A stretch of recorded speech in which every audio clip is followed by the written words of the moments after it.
नमः शिवाय। ओम नमः शिवाय। ओम नमः शिवाय। विश्वनाथ भगवान की जय। महाकालेश्वर भगवान की जय। ओमकारेश्वर भगवान की जय। कुबेरेश्वर महादेव की जय। हर हर महादेव। हर हर महादेव। हर हर महादेव। हर काशी विश्वनाथ ओगरदानी त्रिकालदर्शी कैलाशी अविनाशी भगवान शिव, जिनकी पुनीत पावन पवित्र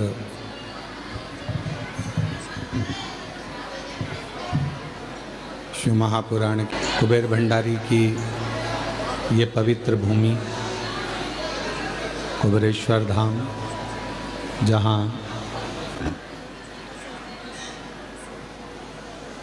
कुबेर भंडारी भगवान कुबेरेश्वर महादेव कंकर शंकर के रूप में विराजमान है। कार्तिक का महीना दामोदर मास में स्वर्गीय श्री मायाराम साहू जी, स्वर्गीय श्रीमती सोनवती साहू जी, स्वर्गीय श्रीमती बुधिया साहू जी, स्वर्गीय श्री मोहनलाल साहू जी की स्मृति में दामोदर प्रसाद साहू जी परिवार की कथा का आयोजित किया है। साहू परिवार के लिए एवं छत्तीसगढ़ के धनौरा ग्रामवासियों के लिए एक बार जोरदार ताली बजाकर सभी का स्वागत करूँगा। अभिनंदन, बहुत बहुत स्वागत। और तेरी कृपा बिना नहीं एक भी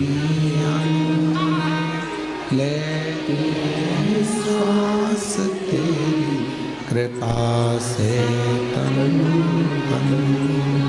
बखान क्या करूँ, राखों के ढेर का चपटी भभूत में खजाना कुबेर का। हे गंगाधार मुक्ति द्वार ओंकार तू बोले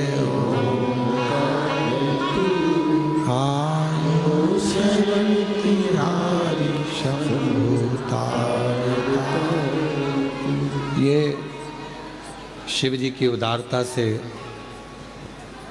दामोदर मास में कार्तिक महीने में 5 दिवसीय शिव महापुराण की कथा ऑनलाइन अपने अपने घरों में रहकर श्रवण करने का सौभाग्य प्राप्त हुआ है। कहीं ना कहीं भगवान शिव की कृपा करुणा, उनकी उदारता, उनकी दया है, जो ये पवित्र कथा आप और हम श्रवण करने के लिए यहाँ विराजमान है। शिव पुराण आज कथा का विराम दिवस है। गोपाष्टमी भी है और अन्नकूट महोत्सव भी है।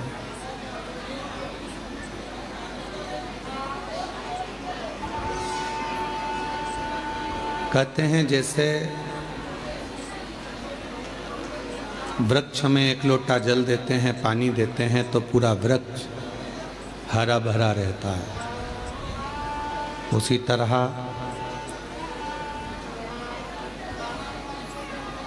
मनुष्य अगर थोड़ा बहुत भोजन करता है, पानी पीता है तो उसका शरीर में शक्ति रहती है। धेनुमानस कहती है, श्री विष्णु पुराण वर्णन करती है कि गौ माता की पवित्र कथा शिव पुराण भी वर्णन करती है कि जब हम गौ माता की कोई सेवा करते हैं,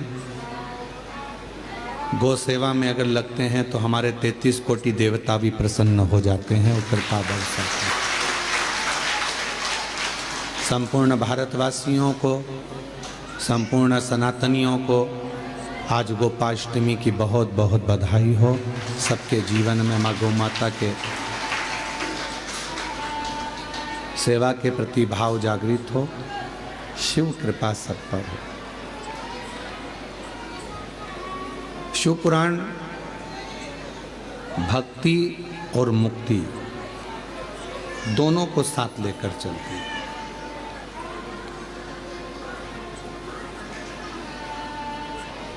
केवल शिव महापुराण की कथा मुक्ति ही नहीं देती, शिव महापुराण की कथा पहले भक्ति देती और भक्ति के बाद मुक्ति देती। क्योंकि बिना भक्ति के मुक्ति सहज नहीं। और मानव देह मिला है, मानव का शरीर मिला है, तो पहले इस शरीर के माध्यम से भगवान की अविरल भक्ति करना जरूरी है।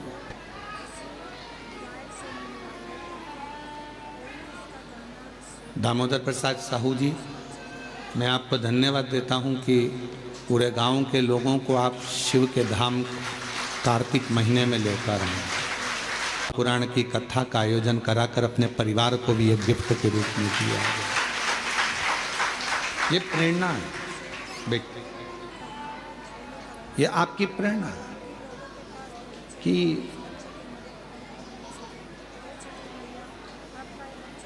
जैसे 500 के करीब में आपके धनौरा गांव के लोग आए हैं, 500, और 500 भक्त यहाँ आए। भले ये 500 जो आए हैं पहले किसी की शादी में गए होंगे, वहाँ पर बहुत सारा इनके लिए व्यवस्था मिली होगी, बफेट मिला होगा, सोने के लिए अच्छे गद्दे मिले होंगे, अच्छा रूम मिला होगा। पर कुबेरेश्वर धाम पर आकर यदि सारे तीर्थों में जाकर अगर कोई कथा करवाए, सारे तीर्थों में जाकर अगर कोई भागवत कराते हैं, कोई शिव पुराण कराते हैं, कोई यज्ञ कराते हैं, कोई कथा कराते हैं, पर यदि मौका मिल जाए और एक बार अगर ये 12 ज्योतिर्लिंग के बीच में कुबेरेश्वर धाम पर आकर अगर कोई शिव महापुराण की कथा करवाएगा तो ये निश्चित है कि 12 ज्योतिर्लिंग में कथा कराने का पुण्य फल उसको प्राप्त हो जाएगा। भले आपके साथ 50 लोग आए, 100 लोग आए, 200 आए, 500 आए, पर शिव महापुराण की कथा जब आप यहाँ कराते हैं, यजमान बनते हैं, तो 12 ज्योतिर्लिंग का पुण्य आपके साथ में रहता है। 12 ज्योतिर्लिंग।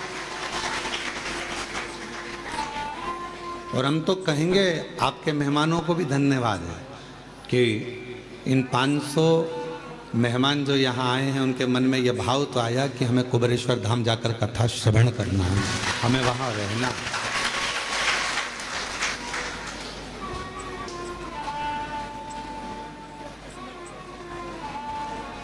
और मेरा कुबेरेश्वर बाबा का धाम कैलाश धाम जैसा है। यहाँ जहाँ देखोगे वहाँ बैठकर लोग कंकर शंकर की पूजन कर रहे हैं, आराधना कर रहे हैं, साधना कर रहे हैं। तीर्थों में घूमोगे तो आपको मालूम पड़ेगा कि केवल तुमने दर्शन किया, स्नान किया, पर कहीं ऐसा नज़ारा नहीं देखोगे कि पूरी रोडों पर, पूरी जगह पर बैठ कर लोग कंकर की पूजन कर रहे हैं शंकर के रूप में। वो नज़ारा केवल एक कुबेरेश्वर धाम पर मिलता है। ये किसी तीर्थ में नहीं मिलेगा, ये किसी घाट पर नहीं मिलेगा, ये किसी तट पर नहीं मिलेगा, ये किसी कुंड के किनारे नहीं मिलेगा, जो कुबेरेश्वर धाम पर मिलेगा।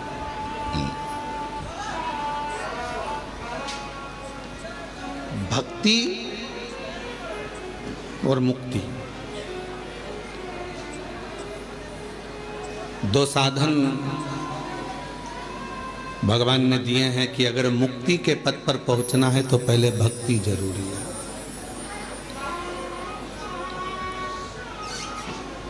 और भक्ति कम मिलेगी जब आपका भाव शुद्ध होगा।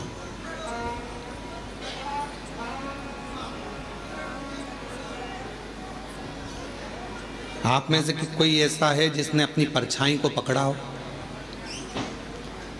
अपनी परछाई अपने पकड़ाई में आती है क्या? बोलो, जम के बोलो।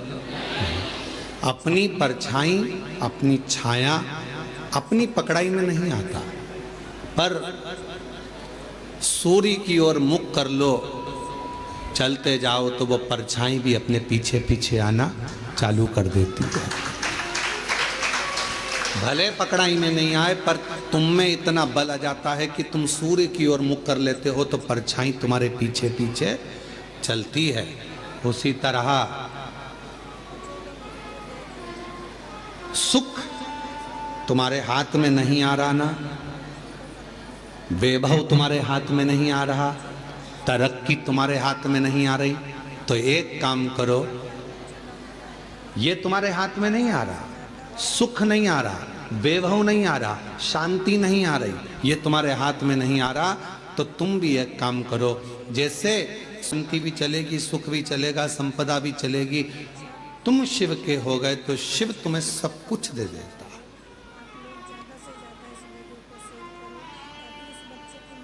और तेरी कृपा बिना न हिले एक भी अणु, लेते हैं श्वास तेरी कृपा से। वो क्या नहीं देता? वो एक लाइन इसमें आती है, क्या क्या नहीं दिया हम, क्या हम क्या कहें, क्या नहीं दिया परमात्मा ने, क्या प्रदान नहीं करा परमात्मा ने। बस गए तीन लोक प्रभु तेरे दान से। शिव जी एक ऐसे हैं जिन्होंने तीन लोकों का निर्माण अपने दान से करा है।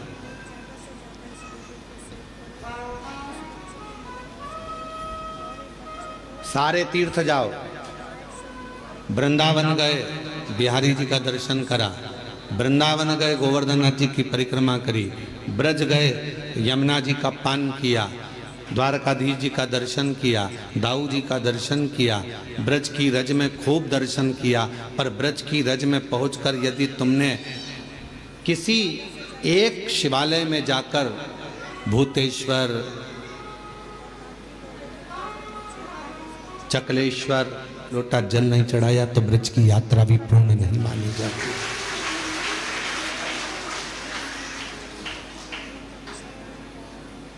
कभी गोपेश्वर, कभी भूतेश्वर, कभी चकलेश्वर, जहां तुम्हारा मन पड़े वहां जाकर एक लोटा जल जरूर चढ़ा। ब्रज की यात्रा पूर्ण जब मानी जाती है जब आप ब्रज भूमि में बने हुए शिवालय में जाकर शंकर के मंदिर में एक लोटा जल चढ़ाओ या दर्शन कर कर आओ, तब ब्रज की यात्रा पूर्ण होती है। अयोध्या जाओ तो अयोध्या के किसी भी शिव मंदिर में जाकर एक लोटा जल चढ़ा कर आओ, तब अयोध्या की यात्रा पूरी मानी जाती है। आपको शंकर जी के मंदिर में जाकर लोटा भर जल चढ़ाना ही पड़ता था, तब वो यात्रा सफल मानी जाती है। यात्रा की सफलता कब है? जब हम किसी भी तीर्थ से होकर आए और शिव के मंदिर में जाकर जल चढ़ाए, भगवान शंकर के मंदिर।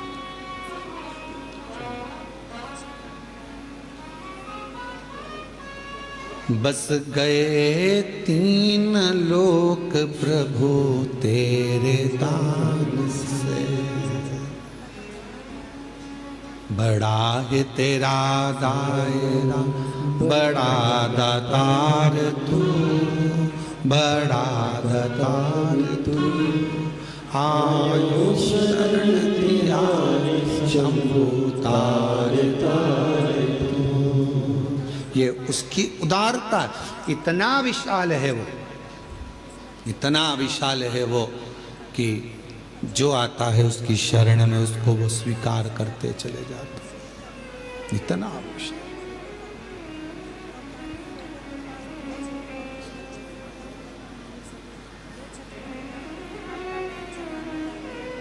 भगवान विष्णु के बैकुंठ धाम में दरवाजे लगे हैं, द्वार लगे हैं। भगवान ब्रह्मा जी के ब्रह्मलोक में भी दरवाजे लगे हैं, द्वार लगे हैं। इंद्रलोक में भी द्वार लगे हैं, दरवाजे लगे हैं। गरुण, वरुण, नागलोक, पितृलोक सब में दरवाजे लगे हैं। क्यों?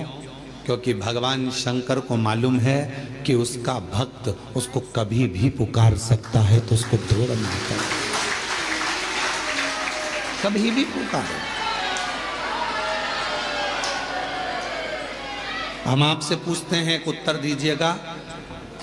बेटा बहू अपने कमरे में है तो उनका कमरा वो दरवाजा लगाते हैं, बेटी अपने कमरे में है तो वो दरवाजा लगाती है, पर घर के बुजुर्ग, माता पिता, बूढ़े, वो अपना दरवाजा कभी बंद कर कर नहीं सोते। सोते हैं क्या?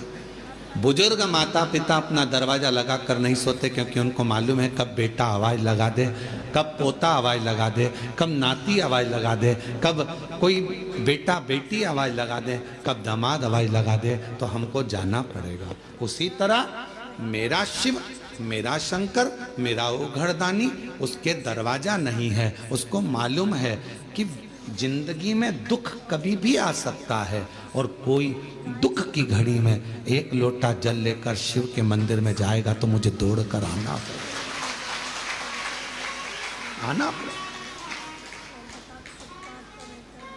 हमसे कई लोगों का इस बात पर बहुत विवाद होता है। कई लोग हम पर ताना भी देते हैं, अपशब्द भी कहते हैं, गाली भी देते हैं कि क्या कथा करते हो, हर कुछ बता देते हो, हर कुछ बोल देते हो। कई लोग कहते हैं शिव जी को इतने बजे तक जल चढ़ाना, इसके बाद मत चढ़ाना, इसके बाद चढ़ाना, इसके बाद मत चढ़ाना। परशु महापुराण तो ये कहती है कि वो बाप है, तुम बेटे हो। बेटा बेटी को कभी भी माँ बाप की जरूरत पड़ जाए, उससे मिलने का सबसे सुंदर तरीका है एक लोटा जल। जब दुख आए तो दौड़कर मंदिर चले जाओ, चढ़ाओ।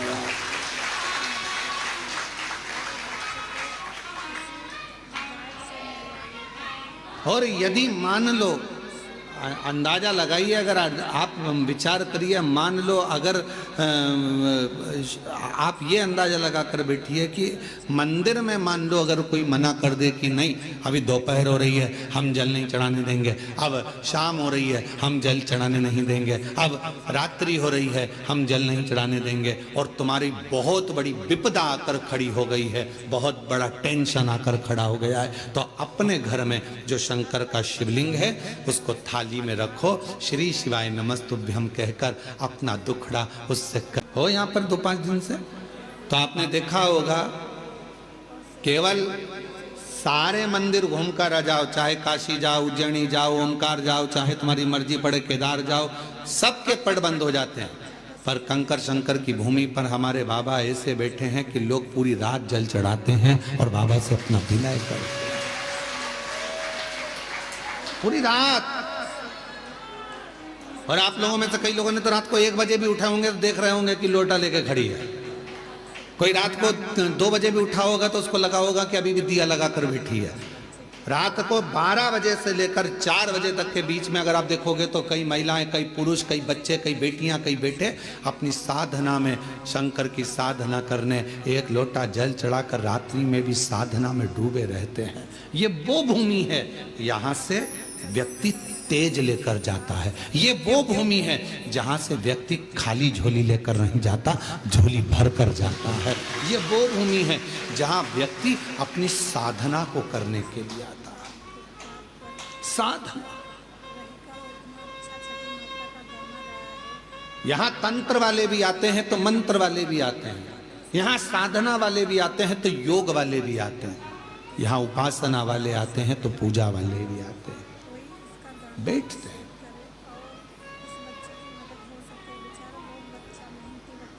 कब पिता को तुम्हारी जरूरत पड़ जाए और तुम्हें पिता की जरूरत पड़ जाए।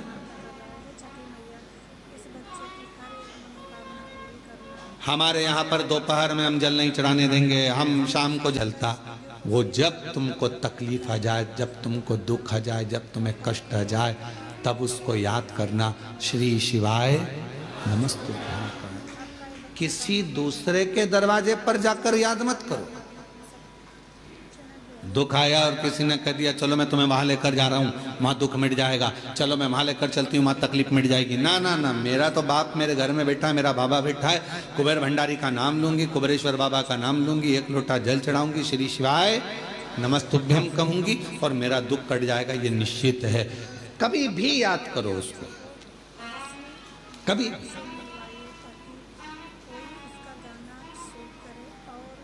मौत का कोई समय होता है? जम के तो बोलो, मरने का समय नहीं, मैं सुबह 4 बजे मरूंगी,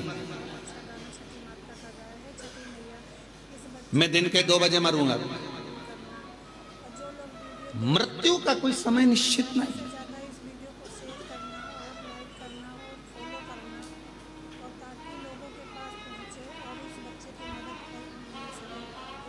एक बात पूछे हम आपसे, उत्तर दीजिएगा, थोड़ा सा जवाब दोगे आप लोग? बोलो तो जम के। ठीक है। पहले जन्म कुंडलियां कितना काम करती थी आपको मालूम है? पहले ज्योतिष आचार्य पत्रिका देखकर पूरा भाग्य बता देते थे, जन्म कुंडली देखकर बता देते थे कि ये योग, ये शनि, ये मंगल, ये बुध, ये गुरु। आज के समय में भी बहुत विद्वान विद्वान ज्योतिष आचार्य हैं, मैं उनको नमन करता हूं, प्रणाम करता हूं। ज्योतिष आचार्य तो सिद्ध हैं, पर आज के जमाने में कुंडलियां सिद्ध नहीं। कारण पहले बच्चा जन्म लेता था, नॉर्मल डिलीवरी होती थी, नॉर्मल बच्चा जन्म लेता था तो कुंडली उस हिसाब से बनती थी। आजकल डॉक्टर कह देते हैं कि आप तारीख चुन लीजिए, कौन सी तारीख को ऑपरेशन करना है, हम बच्चे को उस समय पर उस तारीख में उतनी बजे, जितनी बजे बोलोगे उतनी बजे हम ऑपरेशन कर देंगे। बोलो सही है कि गलत? उतनी बजे। अब आपने तारीख निकलवा ली, आपने समय निकलवा लिया, आपने पल निकलवा लिया, डॉक्टर साहब मैडम इतनी बजे आप ऑपरेशन कर देना, इस तारीख को ऑपरेशन कर देना, तो अब कुंडली काम करेगी क्या?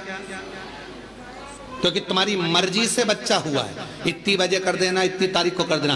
पहले बच्चे को जन्म ऑपरेशन कर देना, बच्चा जन्म ले लेगा और तुमने फिर वो बनवाई। अब वो काम क्या करें?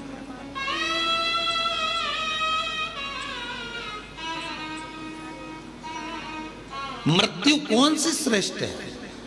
अब आप बताना, मौत कौन सी श्रेष्ठ है? रस्सी बांध के मर गए, वो मृत्यु श्रेष्ठ है क्या? बोलो बोलो। कुछ खा के मर गए, वो मृत्यु श्रेष्ठ है क्या? जम के बोलो। नदी में कूद के मर गए, वो मृत्यु श्रेष्ठ है क्या? रेल के अंदर कूद के मर गए, कुएं में मर गए, यहां मर गए, वो मृत्यु श्रेष्ठ है क्या? नहीं। मृत्यु कौन सी श्रेष्ठ है? जब कुछ भी तुमने गलत नहीं किया, ना सुसाइड का मन में विचार करा, पर परमात्मा स्वयं तुझे लेने के लिए मृत्यु लोक में आया और वो तुझे लेकर चले गया, वो मृत्यु श्रेष्ठ मानी गई है, वो मृत्यु श्रेष्ठ। अब तुम अपनी मर्जी से मर रहे हो, ट्रेन में बिना टिकट के चढ़ रहे हो, सीधी बात है ना, समझो उसको। तुम अपनी मर्जी से मर रहे हो, ट्रेन में बिना टिकट के चढ़ रहे हो और अंदर जाकर